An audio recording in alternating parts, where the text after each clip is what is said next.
चलिए हल्ला नहीं करेंगे, ठीक है, हो गया बच्चे। निकालेंगे भारत के संविधान का संक्षिप्त इतिहास। पेज नंबर है आपका 208, नया रेजोल्यूशन का पेज नंबर 208।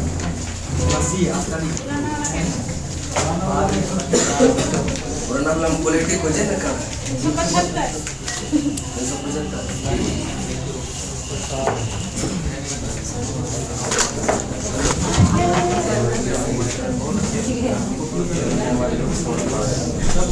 275।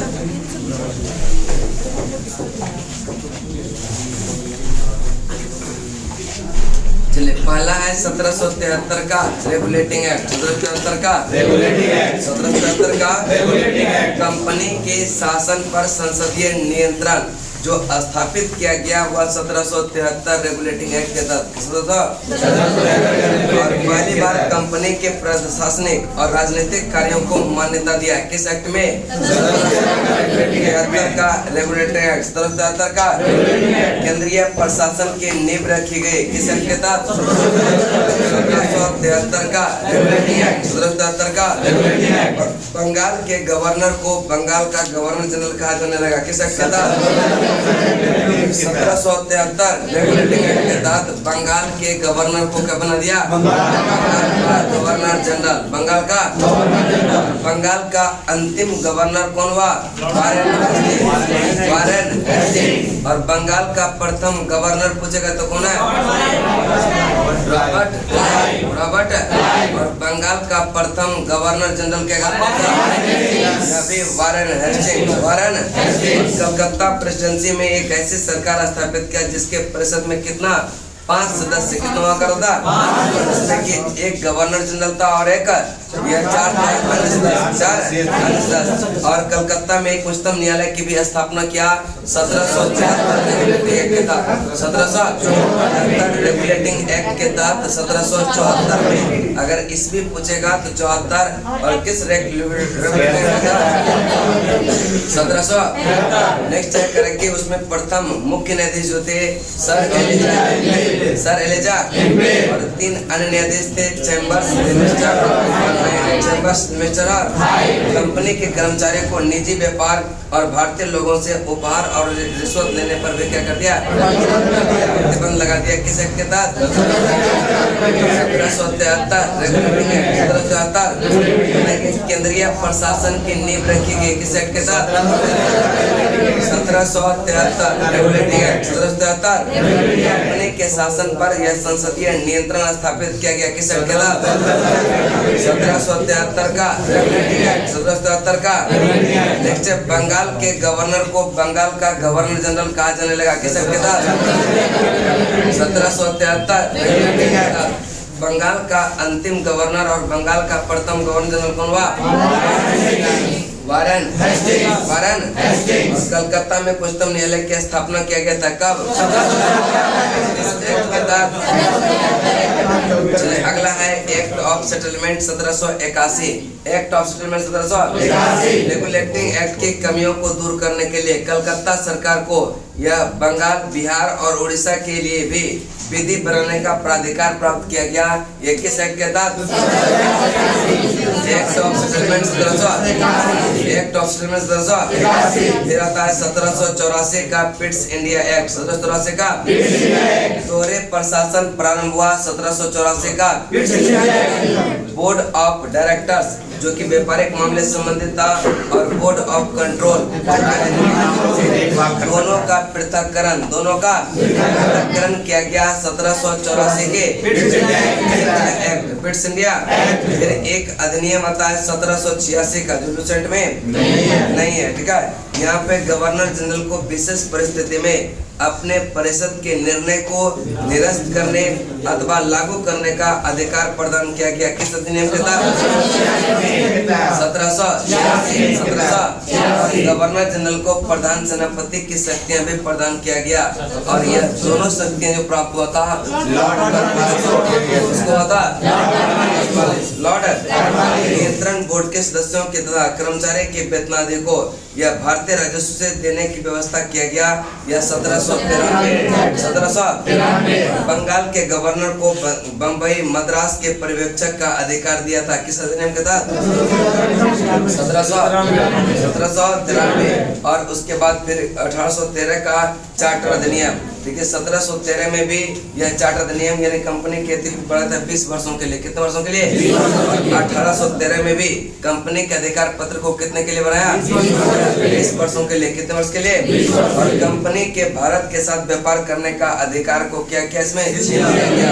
और चीन और चाय को छोड़कर चीन और चाय में क्या कहता है इसका 20 वर्ष बढ़ा दिया था। कुछ सीमाओं के अधीन सभी ब्रिटिश नागरिक के लिए भारत के साथ व्यापार क्या किया था? वो किया गया था। ईसाई पादरी को भारत आने की सुविधा का प्रावधान किया गया था। किसमें? 1813 का यह चार्टर अधिनियम 1813 का। और शिक्षा पर 1 लाख व्यय करने का भी प्रावधान किया गया था 1813 बताएंगे। रेगुलेटिंग एक्ट की कमियों को दूर करने के लिए कौन सा एक्ट लाया गया था? 1781 का एक्ट ऑफ इसमें कलकत्ता की सरकार को बंगाल, बिहार और उड़ीसा के लिए भी विधि बनाने का प्राधिकार प्रदान किया गया। किस एक्ट के तहत? और दोहरे प्रशासन प्रारंभ हुआ किस एक्ट के तहत? गवर्नर जनरल को विशेष परिस्थिति में अपने परिषद के निर्णय को निरस्त करने अथवा लागू करने का अधिकार प्रदान किया गया। किस एक्ट के तहत? गवर्नर जनरल को प्रधान सेनापति की भी जो है यह शक्ति प्रदान किया गया। किस एक्ट के तहत? दोनों शक्ति किसको मिला था? नियंत्रण बोर्ड के सदस्य तथा कर्मचारी के वेतन आदि को जो है भारतीय राजस्व से देने की व्यवस्था किया गया। किस अधिनियम के तहत? 1793 बंगाल के गवर्नर जनरल को बंबई मद्रास के पर्यवेक्षक का अधिकार दिया गया। किस एक्ट के तहत? 1813 का चार्टर अधिनियम कंपनी के अधिकार पत्र को क्या किया? 20 वर्षों के लिए कंपनी के भारत के साथ व्यापार करने का अधिकार चीन और चाय का जो है व्यापार कितना वर्ष के लिए बढ़ा दिया? कुछ सीमाओं के अधीन जो है सभी ब्रिटिश नागरिकों को भारत के साथ व्यापार किया था। ईसाई पादरी या भारत आने की जो है सुविधा का प्रावधान किस एक्ट के तहत? शिक्षा पर 1 लाख व्यय करने का प्रावधान 1833 का चार्टर अधिनियम 1833 का। कंपनी के व्यापारिक दूसरा है 1833 का चार्टर अधिनियम कंपनी के व्यापारिक अधिकार पत्र को यह पूर्णतः समाप्त जो चाय और चीन के साथ 20 वर्ष के लिए बढ़ाया था उसको भी क्या करते हैं यहाँ पर? कंपनी के व्यापारिक अधिकार को पूर्णतः समाप्त किया गया। किस एक्ट के तहत? 1833 का चार्टर अधिनियम 1833 का। और अब कंपनी का कार्य ब्रिटिश सरकार की ओर से मात्र भारत पर शासन करना बंगाल के गवर्नर जनरल को अब भारत का गवर्नर जनरल यह प्रथम जो बंगाल का गवर्नर था वह कौन था? रॉबर्ट क्लाइव था। रॉबर्ट 1773 रेगुलेटिंग एक्ट आता है। 1773 रेगुलेटिंग एक्ट के तहत बंगाल के गवर्नर को बंगाल का गवर्नर जनरल कहा जाएगा। फिर उसके बाद आता है 1833 का चार्टर अधिनियम जिसमें बंगाल के गवर्नर जनरल को और बंगाल का अंतिम गवर्नर जनरल और भारत का प्रथम गवर्नर जनरल दोनों कौन हुआ? Lord William. बंगाल का अंतिम गवर्नर और बंगाल का प्रथम गवर्नर जनरल कौन हुआ? वारन। नेक्स्ट है विधि परामर्श हेतु गवर्नर जनरल की परिषद में यह विधि सदस्य के रूप में चौथे सदस्य के रूप में यह शामिल किया गया। और भारत में दास प्रथा को यह विधि विरुद्ध किया गया था 1833 अधिनियम के तहत ही। 1800 आप ये सुनते नहीं, पीछे में पहले बोल देते हैं। 1833 अधिनियम के तहत दास प्रथा को विधि विरुद्ध किया गया और उसके 10 वर्ष के बाद जो उसको यह उन्मूलन किया गया 1843 में यह समापन किया गया। बात समझ में आया? पूरा बात सुनिए उसके बाद ना चलो बताएंगे। भारत में जो है दास प्रथा को विधि विरुद्ध घोषित किया गया था किस अधिनियम के तहत? 1843 में उसका उन्मूलन कर दिया गया लॉर्ड एलनबरो के काल में। नेक्स्ट इस अधिनियम के तहत धारा 87 के तहत कंपनी के अधीन पद धारण करने के लिए किसी व्यक्ति को धर्म, जन्म स्थान, मूल वंश या रंग के आधार पर अयोग्य नहीं ठहराया जाता। यानी कि जो भी व्यक्ति कंपनी में काम करना चाहता था उसको यह प्रावधान था, यह प्रावधान किया गया 1833 के चार्टर अधिनियम में। उसको मूल वंश, जन्म स्थान, धर्म, रंग के आधार पर यह उसको अयोग्य नहीं ठहराया जा सकता है। अयोग्य नहीं ठहराया जा सकता किस अधिनियम में? 1833। गवर्नर जनरल की जो है परिषद को राजस्व के संबंध में पूर्ण अधिकार प्रदान करते हुए यह गवर्नर जनरल को संपूर्ण देश के लिए एक ही बजट तैयार करने का अधिकार दिया। ये इम्पोर्टेंट है, ठीक है? यह गवर्नर जनरल को यह संपूर्ण देश के लिए एक ही बजट तैयार करने का प्रावधान जो किया गया 1833 का चार्टर अधिनियम। नेक्स्ट है भारतीय कानून का वर्गीकरण किया गया और इस कार्य के लिए विधि आयोग की भी नियुक्ति की व्यवस्था किया गया और 1834 में लॉर्ड मैकाले की अध्यक्षता में प्रथम विधि आयोग का गठन किया गया था। किसके अध्यक्षता में? लॉर्ड मैकाले की अध्यक्षता में। लॉर्ड मैकाले की अध्यक्षता में। चलिए एक बार इसको रिपीट करते हैं, बताएंगे। कंपनी के व्यापारिक अधिकार को पूर्णतः समाप्त किया गया था किस अधिनियम के तहत? 1833 का 1833 का। चीन और चाय पर जो 20 वर्ष के लिए बढ़ाया था 1813 में उसको यह क्या कर दिया? अब कंपनी का कार्य सिर्फ ब्रिटिश सरकार की जो है ओर से मात्र भारत पर क्या हो गया और बंगाल के गवर्नर जनरल को भारत का गवर्नर जनरल बना दिया और भारत का प्रथम गवर्नर जनरल कौन बना? बंगाल का अंतिम गवर्नर जनरल कौन हुआ? Lord William. नेक्स्ट है विधि परामर्श हेतु गवर्नर जनरल की परिषद में विधि सदस्य के रूप में 34 सदस्य को शामिल किया गया। ये किस अधिनियम में? दास प्रथा को विधि विरुद्ध घोषित किया गया किस अधिनियम में? 1800। और इसी अधिनियम के तहत धारा 87 के तहत जो भी व्यक्ति कर्मचारी या काम करना चाहता कंपनी में उसको धर्म या मूल वंश, जन्म स्थान, रंग के आधार पर इसको अयोग्य ऐसा प्रावधान किया गया। यह किस अधिनियम के तहत? गवर्नर जनरल की परिषद को राजस्व के संबंध में भी पूर्ण अधिकार, राजस्व के संबंध में भी गवर्नर जनरल को पूर्ण अधिकार प्रदान किया गया किस अधिनियम के तहत? और पूरे देश के संपूर्ण देश के लिए बजट तैयार करने का भी अधिकार प्रदान किया गया। ये किसको? गवर्नर जनरल को। किस अधिनियम के तहत? भारतीय कानून का वर्गीकरण किया गया और इसके कार्य के लिए विधि आयोग की नियुक्ति किया गया और प्रथम विधि आयोग की जो है गठन हुआ था किसके अध्यक्षता में? 1853 का चार्टर अधिनियम। 1853 का विधायी शक्तियों को यह कार्यपालिका शक्ति से जो है पृथक करने की व्यवस्था, विधायी शक्ति को यह कार्यपालिका शक्ति से पृथक करने की व्यवस्था किस अधिनियम के तहत? यह 1853 और विधि निर्माण हेतु भारतीय यह केंद्रीय विधान परिषद की भी स्थापना किया गया 1853 अधिनियम। 1853 और सिविल सेवकों की भर्ती, ये मतलब पूछता बराबर, ठीक है? सिविल सेवकों की भर्ती एवं चयन हेतु खुली प्रतियोगिता का जो शुभारंभ किया गया यह किस अधिनियम के तहत?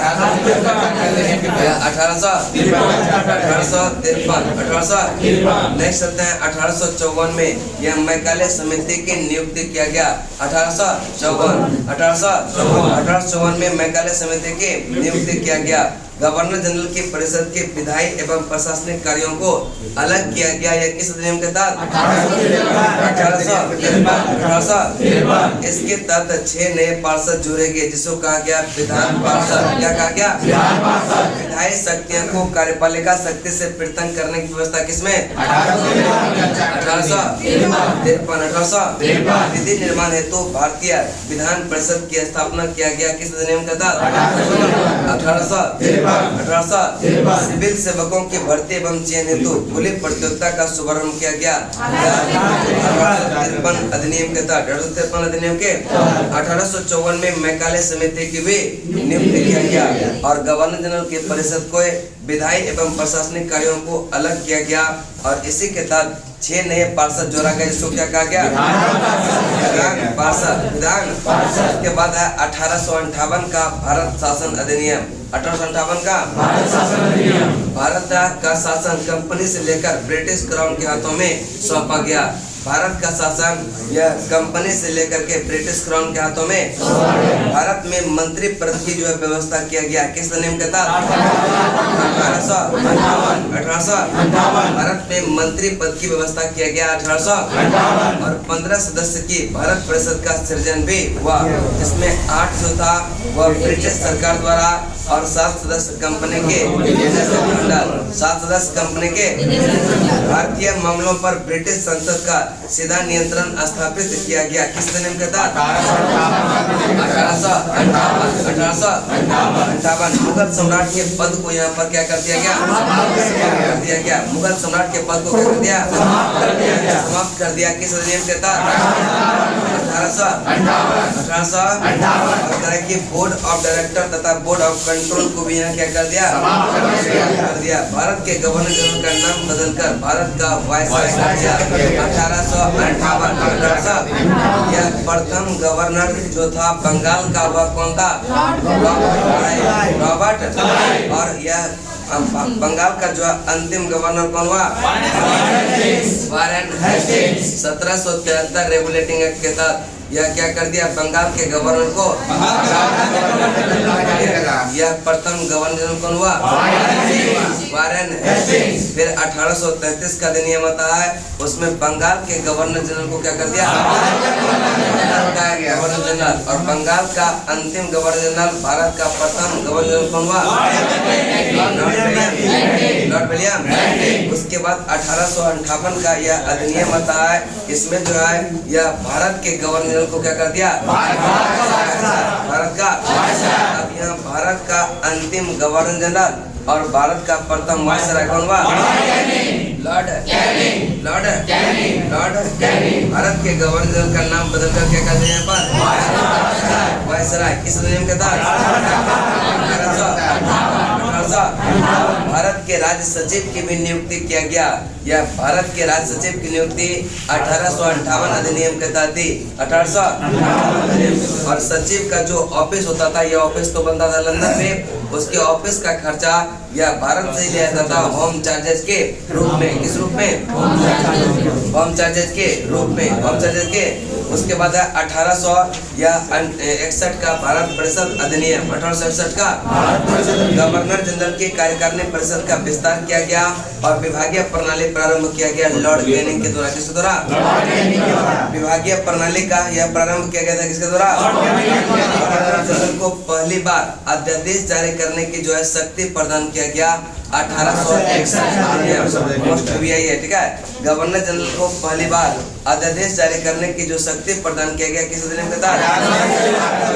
1861। और गवर्नर जनरल को जो है बंगाल, उत्तर पश्चिम सीमा प्रांत और पंजाब में विधान परिषद स्थापित करने की शक्ति भी प्रदान किया गया और कानून बनाने की प्रक्रिया में भारतीय प्रतिनिधि को शामिल करने की शुरुआत यहाँ पर सिर्फ उसको शामिल करने के शुरुआत किया गया। कुछ वायसराय कुछ भारतीयों को विस्तारित परिषद में या गैर सरकारी सदस्य के रूप में नामांकित किया यह कर सकता था। 1882 में यह कैनिंग ने 3 भारतीय को जो है 1862 में कैनिंग ने 3 भारतीयों को विधान परिषद में मनोनीत किया। कितने भारतीयों को? एक था बनारस के राजा, एक था पटियाला के महाराजा और एक। ठीक है। बनारस के राजा Patiala Dinkar East India Company को किसी भी समय भंग किया जा सकता है, ऐसा प्रावधान किया गया 1873 का अधिनियम में कि ईस्ट इंडिया कंपनी को कभी भी भंग किया जा। ये किस में प्रावधान किया गया? 1 जनवरी 1884 को ईस्ट इंडिया कंपनी को क्या कर दिया? औपचारिक रूप से भंग कर दिया। औपचारिक रूप से एक बार रिपीट बताएंगे। गवर्नर जनरल की कार्यकारिणी परिषद का विस्तार हुआ किस अधिनियम के तहत? 1861। विभागीय प्रणाली का प्रारंभ गवर्नर जनरल को पहली बार जो अध्यादेश जारी करने की शक्ति प्रदान किया गया। गवर्नर जनरल को बंगाल, उत्तर पश्चिम सीमा प्रांत और पंजाब में यह विधान परिषद स्थापित करने की शक्ति दिया गया। 1800 कानून बनाने की प्रक्रिया में भारतीय प्रतिनिधि को जो है शामिल करने की शुरुआत किया गया 1800 और वायसराय कुछ भारतीयों को विस्तारित परिषद में यह गैर सरकारी सदस्य के रूप में भी कर सकता था। यह प्रावधान किया गया 1862 में कैनिंग ने 3 भारतीय यह विधान परिषद में मनोनीत किया। कितने भारतीयों को? एक तो था बनारस के,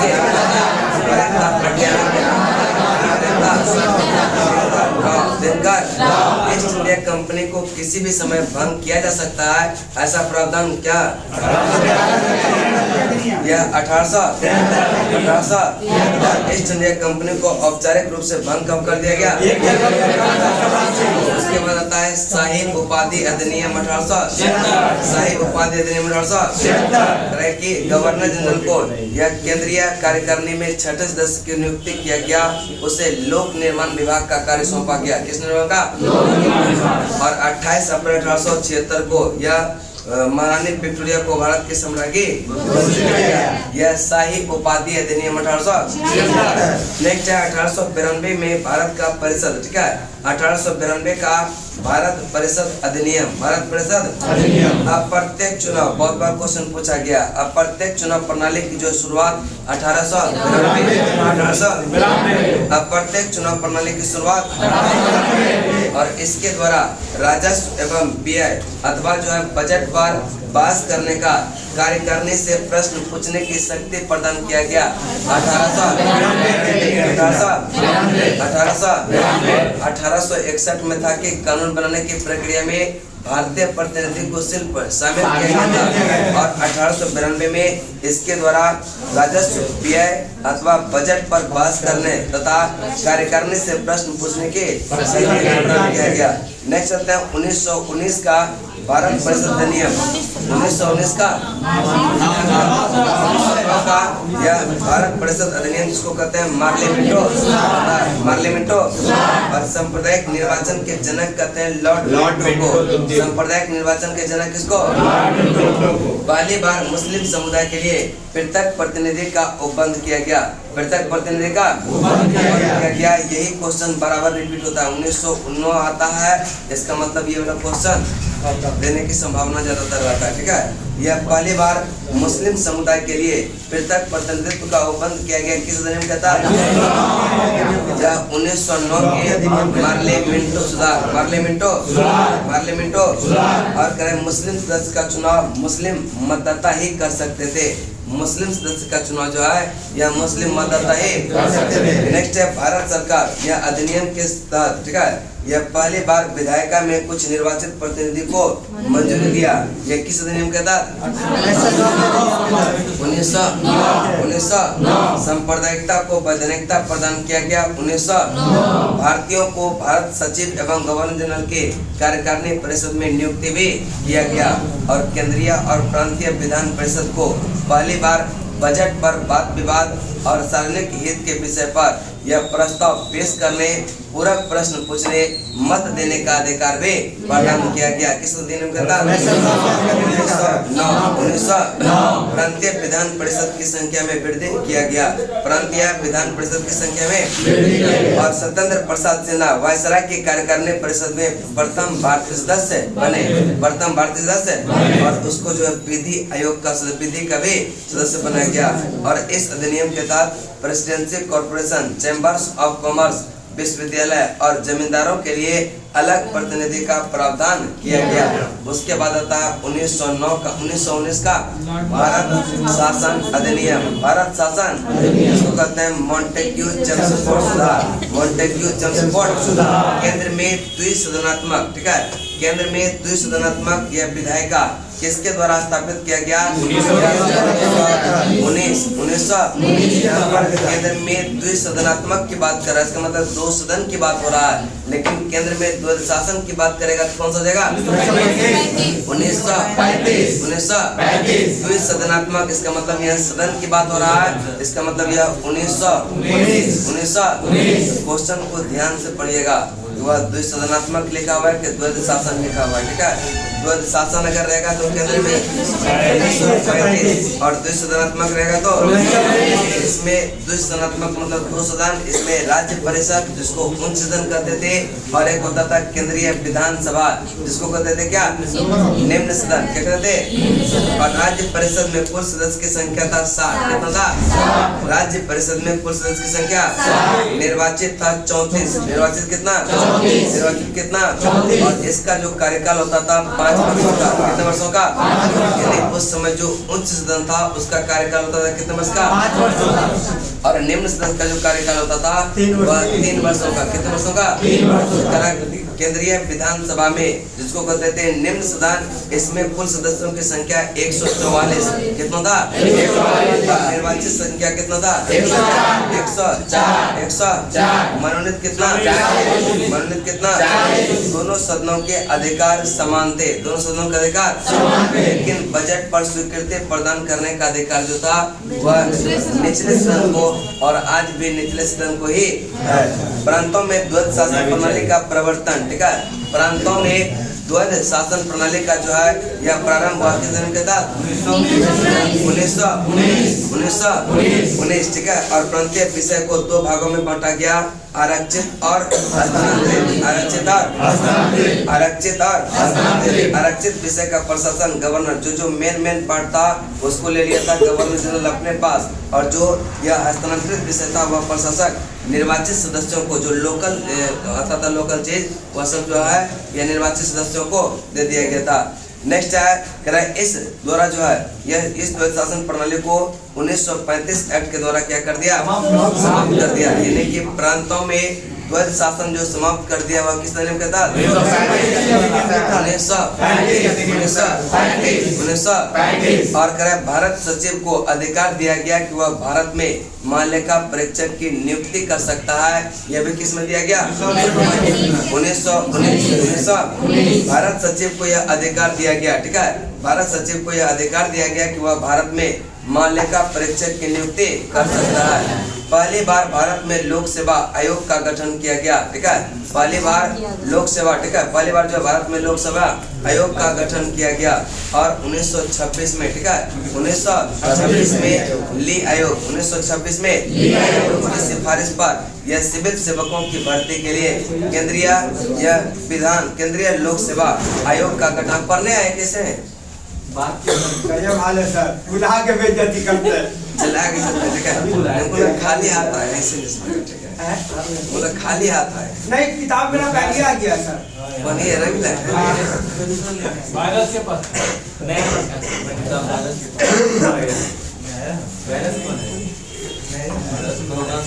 रवि आपका बढ़िया दोस्त है नहीं, किताब को पहले क्या जाता है नहीं।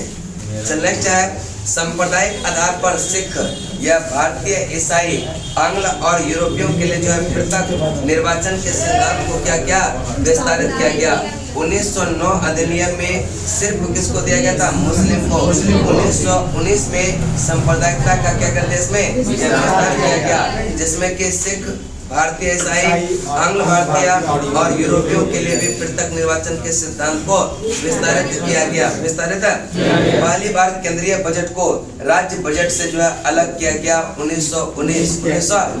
पहली बार केंद्रीय बजट को राज्य बजट से अलग किया गया। किस दिन में था?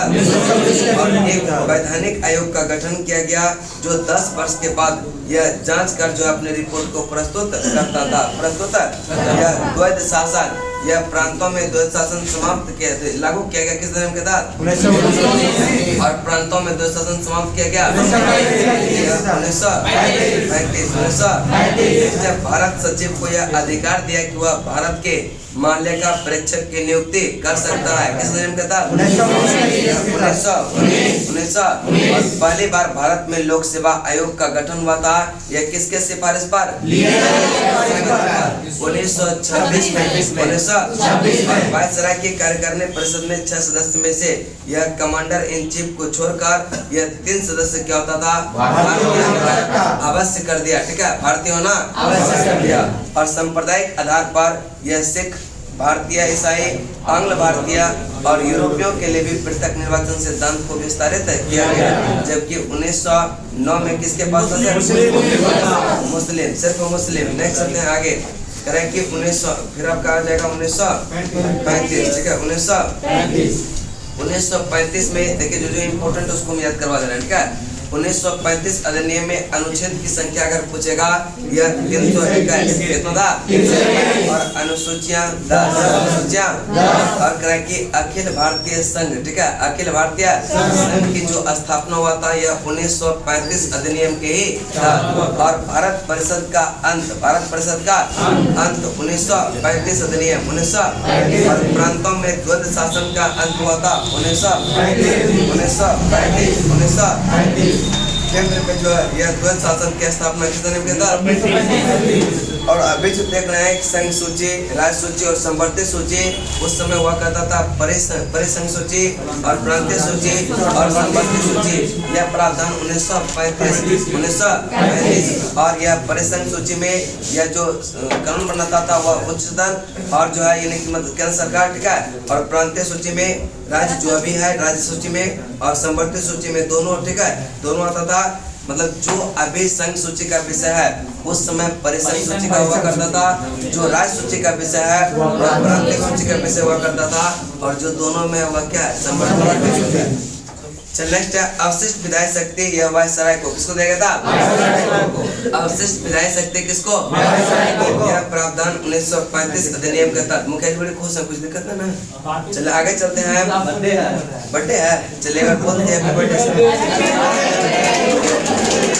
नेक्स्ट चलते हैं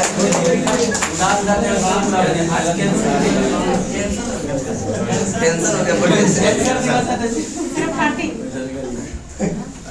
पार्टी का सिस्टम खराब कर दिया है, समझ ना। कुछ लोग आते हैं बर्थडे अकेले अकेले मना के चले जाते हैं। चल आगे चलते हैं। क्लास में बर्थडे मनाते हैं लेकिन 3-4 को में क्यों मनाते हैं, समझ ना? गलत बात है। चलिए कुछ सुनेंगे। संघीय न्यायालय, ठीक है, संघीय न्यायालय की स्थापना यह 1935 अधिनियम के तहत, ठीक है। संघीय न्यायालय की स्थापना यह 1935 मान्यता भी नहीं है, ऐसा बोल दिया।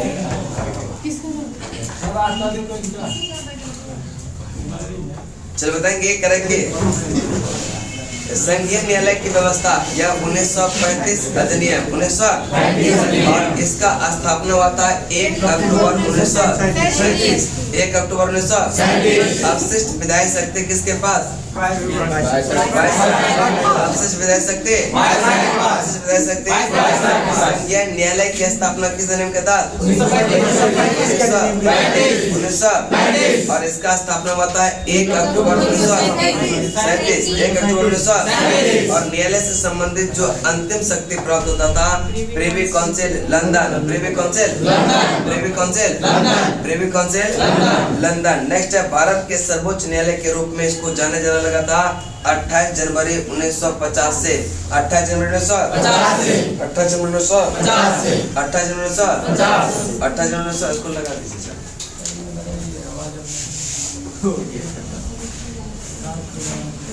और बोल इसको सेव करके दूसरा